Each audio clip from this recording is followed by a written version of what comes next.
Hey everyone, it's Scott with Show Me Reptiles. I'm here today to build out a bioactive setup for one of our White's tree frogs.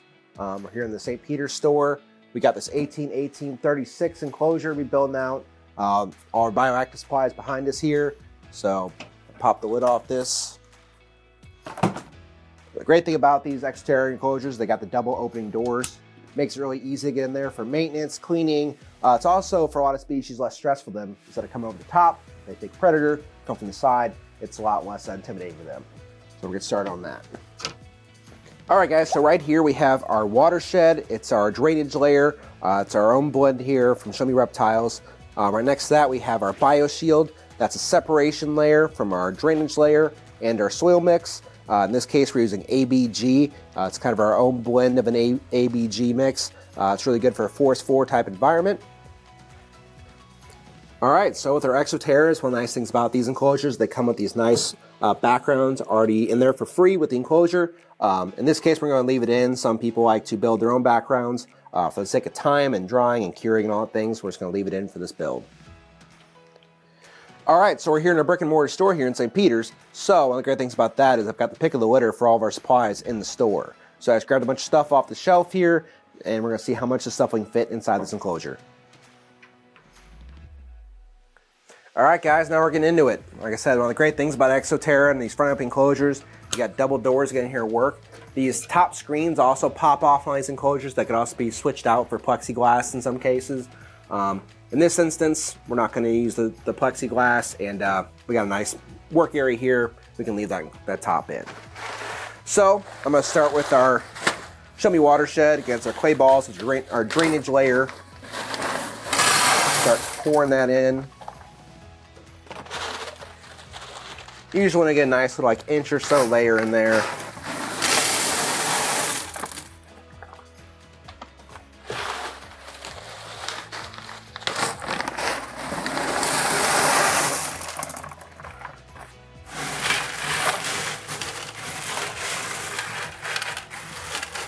Nice little even surface for us. So now we got a nice drainage layer going. Again, that's going to help drain all the excess water out of there, keep water pockets from forming in our soil, and keep mold and other nasty stuff from growing in the soil. So now we have our bioshield. So we're going to drop that in there on top.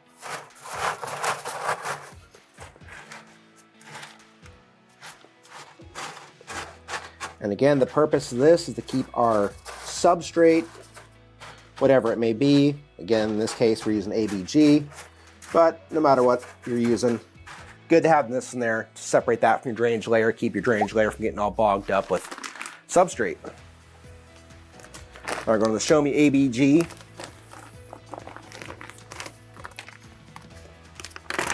This is a great mixture for all your forest species.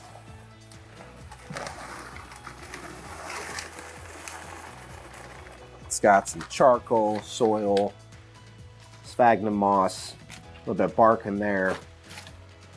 Really helps break up the soil, create some air pockets so we can get good airflow in there for your plant growth without too much mold or anything else building up.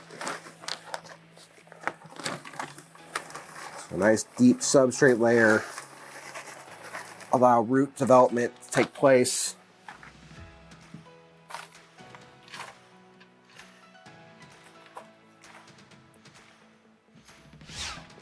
All right, so again, now we got our substrate all set up. We got our drainage layer down here, our clay balls, we got our substrate barrier, and then we've got our ABG mix on top. All right, so now the fun part begins, starting our decoration process. I like to make sure all our essentials are in place, get a water dish in there. I like to put it right up near the front, that way I can pop it in and out for cleaning and refilling and all that stuff. That way it's easily accessible, and then I can kind of build around that. So I just like start with the biggest pieces first and kind of start playing with how it's going to work out. Start to build it up, nice little ramp, get it up nice and high. We are going to put a basking spot in here. Although frogs don't need high temperatures like a lot of reptiles, these guys do come from Australia, so a nice basking spot does help them out, usually around the upper 80s to lower 90s. Stack a couple things in here.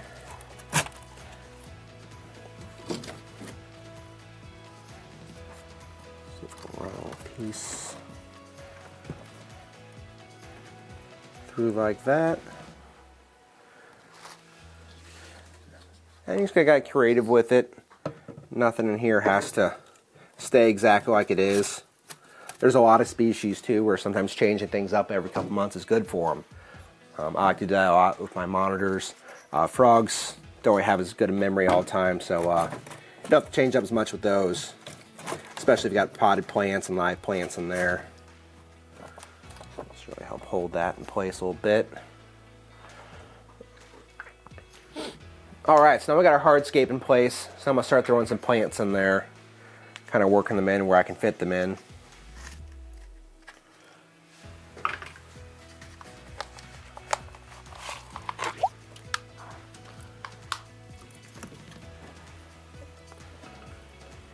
So let's dig a little cubby out of there. We had potted these in store, so I don't need to take all the mix in there that comes out of a lot of nurseries and things. I can pot these right in here and not have to worry about destroying the root systems.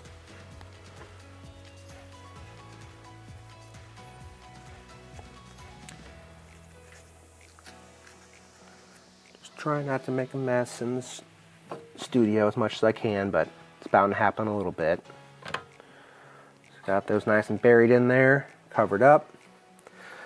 And since those are pretty small plants, not taking up too much room, I'm gonna throw some fake plants in there too, give these guys some cover up until the fake plants can kind of take root and get growing to their full potential.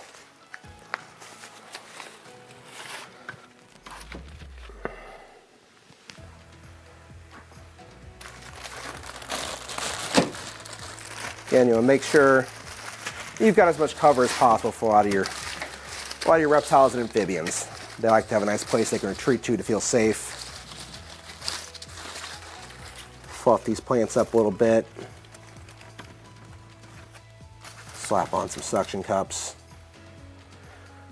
All right, I'll let you guys zoom in on a little bit of what we got going on so far. So we got our hardscape going, we got our water dish down at the bottom, got some plants planted, and some fake plants up there to give them some extra cover up until our real plants really get going. All right, so next we're gonna start with our lighting. So we got one of our Zilla low profile fixtures, got a little bitty halogen bulb in there. Again, like I was saying, these white tree frogs don't need a crazy high basking spot. Low 90s, upper 80s is really your goal. We'll set that up. We've also got a plant light.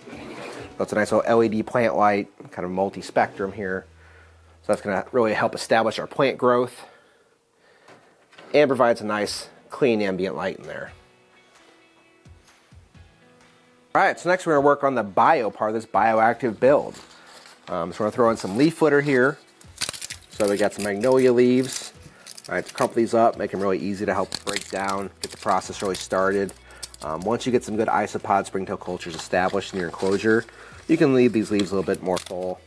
If you got more terrestrial type species, I usually leave them as they are to help use as cover, things like Pac-Man frogs and other terrestrial frogs and salamanders, things of that nature.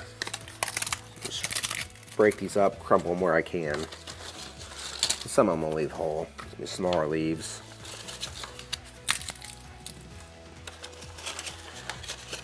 You can even throw a couple in up top. If they got caught falling from the trees. A decorative aspect for you. Yep, so next, again, part of that bioactive layer is part of our cleanup crew. So we got some dwarf white isopods. You might be able to see one right there on top. So I like to use these with a lot of your insectivorous species, because if you got something like a dairy cow or a larger isopod, your frog's gonna gobble most of those up. So if we use these nice small species, the frog won't even really notice them in there. I'm just gonna dump that in, help stir that in a little bit. So your isopods are actually little crustaceans, so you gotta keep these guys damp, which shouldn't be much of a problem in their frog enclosure. But some of your more arid species or temperate species, you gotta make sure that soil stays fairly damp to keep those things alive.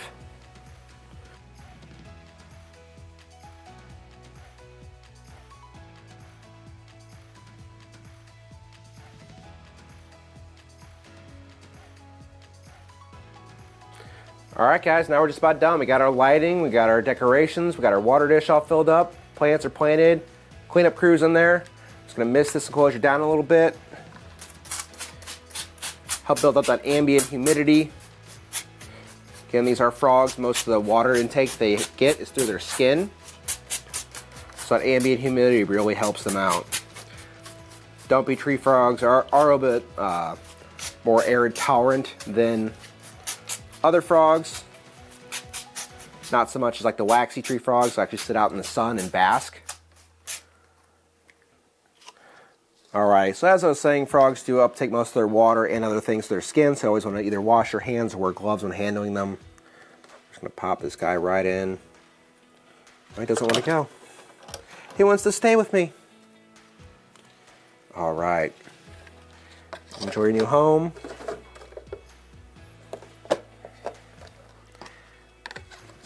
Got our other one.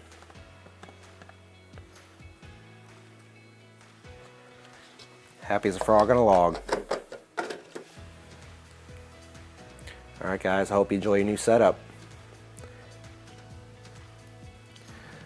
Alright guys, there you have it. It's just that easy to build a bioactive enclosure for dumpy tree frogs or other species that enjoy that bioactive setup. We got all the supplies right here in our St. Peter's shop. We also have one in Troy and Rhode Island, so check those out. Or check out one of our shows. A lot of vendors have all these same supplies. Alright, if you like this video, like and subscribe. We have more content coming for you guys around the corner.